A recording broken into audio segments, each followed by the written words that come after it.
At one point, I know the person got let go because he wasn't supposed to be recording. As fans, it's really cool that we got to hear this. Derek did get to hear this as the motivational speech. If you don't remember this, after Game 6, obviously the Rangers were multiple times one pitch away from being the world champs. It didn't happen. There was another game. Thanks for bringing that up, Mike. And so there was one more opportunity to win the World Series, and here is a little bit. Hopefully we bleeped it all out perfectly. Good luck. Here's a Peyton. little bit of what Ron Washington said to the team before Game 7.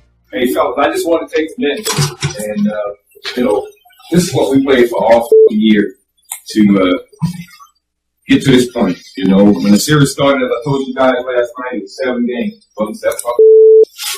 We believed in each other throughout the whole damn year, and there's no reason to not do it now. We knew how close we were last night. Now we found out how tough it is to win a World Series. But it was one of the most tremendous baseball games that I ever had the pleasure of being a part of. And I hope you guys felt the same way. There was 2 champions out there last night. Those guys over there are champions too, and we're champions also. They fight for their lives. They ended up pulling it off. This is what it's about. We're going to go back out there tonight, and I don't expect you guys to stop doing anything different than what you've been doing all year. Enjoy yourself, have fun, do what you got to do. Like I told you, at this point, it's all about focus. And you've been great at that. And we've always had each other's back. And that's what we got to continue to do. Have each other's back. That's all it is. So I just want to say, enjoy yourself tonight, man. Let's go out there and do what we always do. There's no sense in you trying to think that you need to do anything more than what you've been doing. We can play this motherfucking game. Ain't no doubt about it. And we can beat those motherfuckers over there. No doubt about it. But I can tell you this. They over there saying the same motherfucking thing. Why? Because they're a champion too.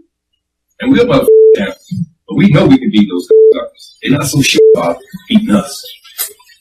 And we just go out there tonight, do what the game asks us to do, be focused, and get it done. That's about it. Anybody else got anything? All right, so that's awesome. It's like reliving that, man. It was. Yeah, so cool. Give us your thoughts there, hearing that again as you were in that clubhouse after Game 6 and Ron getting you guys ready for Game 7. The one thing I do remember right out the gate, I remember coming in after that or hearing that speech, and I remember saying to Wash, I don't care what it's going to be. I will make sure I'm ready to go for tomorrow, because I had pitched in Game 6. And he loved that. And all the guys, like, you could see it. We were ready to go out there, and we were ready to win Game 7. He had us all fired up. I hate that I know who it was, but them putting that out there got fired for that, because that to me is something that's raw. That's raw speech right there. That's a real thing. It's in the clubhouse for a Game 7. You're never going to hear anything like that. And for it to leak out, people should not be offended or butthurt about any of that stuff that was said. That was straight from the heart to fire the guys up, and he did that. And he did it every single time when we came into these situations. He was there for the guys to get us going. And you want some locker room talk, that was it. If you can't handle it, then don't listen to it. But Wash was the man. He got us all fired up. And I just even hearing that right now, I got chills and everything just thinking of we're about to go out for Game 7 and we're about to go do some work, try to do some work. So at the end of that, because I can't remember everything, how much was leaked out to the media, did anybody say anything when Ron Washington said, does anybody have anything else to say? I'm pretty sure Michael spoke to us, Michael Young. And I want to say like a few guys just all chimed in. I mean, we fed off of each other. The energy was there. If one person said something, the guys were fired up. So I definitely know there was more that was said that obviously it might not have made it out, because Wash was the motivation. Wash was the main thing. Yeah. But it just hearing that again, like I'm telling you, it just gets you into that raw emotion again of wanting to go out and pitch. Like I'm ready right now hearing that. I just relived everything. Like I want to go out there and pitch. I'm ready to go. The game time was approximately 7 p.m. for the World Series Game 7. Do you remember how many hours before the game that meeting was? I thought it was the night before. Okay, so that was right after the game? Yeah, that was after game 6, after everything we experienced. So essentially, then there was a rain, like they got We had rained the out. rain out. Right. That Because screwed you remember, guys people over were because they upset. brought back their stud pitcher, Yeah, right? they brought back Carpenter. And I remember guys were pissed about that because it's like, we could have played. It didn't even 'Cause rain. if you guys remember correctly, it rained earlier, but it did not rain close to game time going forward too. So it was like, it was kind of, I'm not saying it was set up, but it was set up to be pushed for another day because they know they're going to get more out of having Carpenter there. Yeah. And that sucked. But at the same time, we had no doubt. We believed in every single one of those guys. Like, there's never been a better team that I've played for with the group of guys that was in that locker room because of how well each person knew no matter who went out there, we had a chance to win and we were going to do everything to win. I know it's different being on the team than being a fan of the team, but I can remember right around the 5th inning is when St. Louis took the lead. You guys jumped off to an early lead. I can't remember if it was a 1 or 2 run lead, but a small lead. And then right around the 5th inning, it might have been off of Scott Feldman. If I'm trying to remember off the top of my head, right?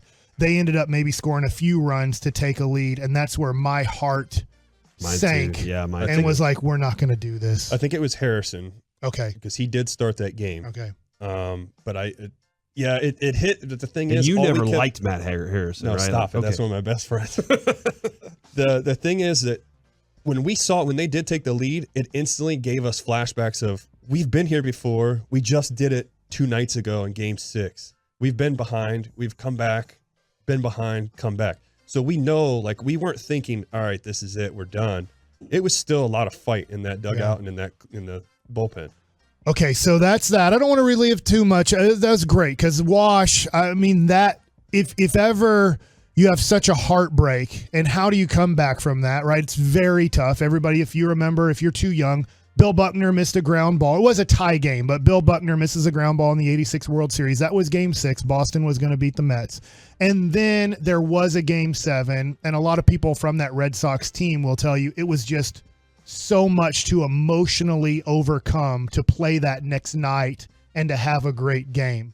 Do you feel like looking back at it all, like emotionally, that was so much to overcome to win game 7? I can't sit here and act like it didn't drain us, because it did. It sucked the life out of us to be World Series champions 1 out away, 1 strike away, twice. You know, that's tough. But we also, as Wash did such a good job of pushing and motivating us, is that day has passed us. We have to focus on now. Yeah. We can learn from that, but right now we have to put our attention to what's more important, and that's getting game 7.